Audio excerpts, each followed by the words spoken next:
I think it's not enough that we're outsourcing or planning to outsource our responsibilities about migrants.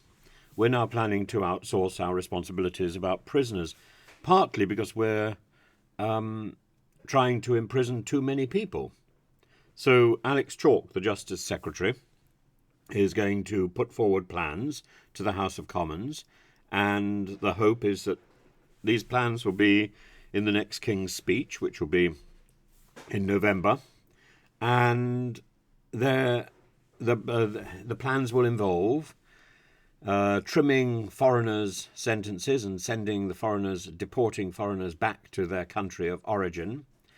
And at the same time, there are talks at the moment with Estonia to deport our potential prisoners to Estonia to serve their sentence there. And so this would involve a two-part plan. Number one, foreigners would be expelled as part of their punishment, and there would be strict new conditions preventing them from returning to the UK. And also, there would be an attempt to outsource prison arrangements to countries like Estonia. It is extraordinary that, having left Europe, we're now looking to Europe to deal with our problems. And of course, in all these plans, you can't overlook the reference to Albania. There will always be a reference to Albania and Suella Braverman's great love for that country, where indeed I think the Foreign Secretary will be in Albania shortly for the Balkan meetings in Tirana.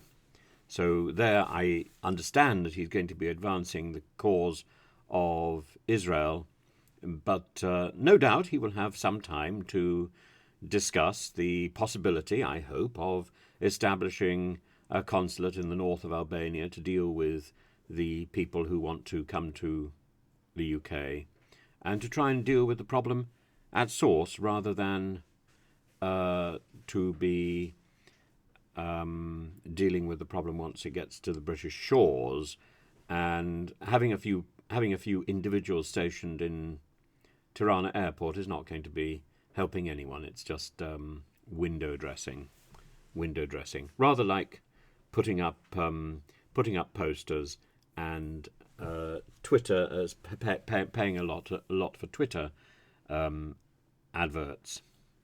Other people can do that better than the British government, and it's a wasted effort. There is only one thing the British government can do, and that's to station consulates that are reachable and to get rid of the idea that the application for residence in the UK only starts when you're in the UK. The application can start abroad, and that will start to weed out some of the issues.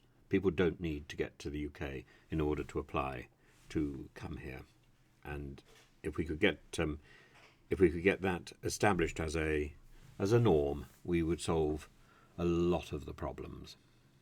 Maybe that's something that the Labour Party can do when it gets into power, because Suella Braverman, of course, is inflexible. She thinks that's something that she's learnt from Mrs. Thatcher. Sadly, she hasn't read the biographies.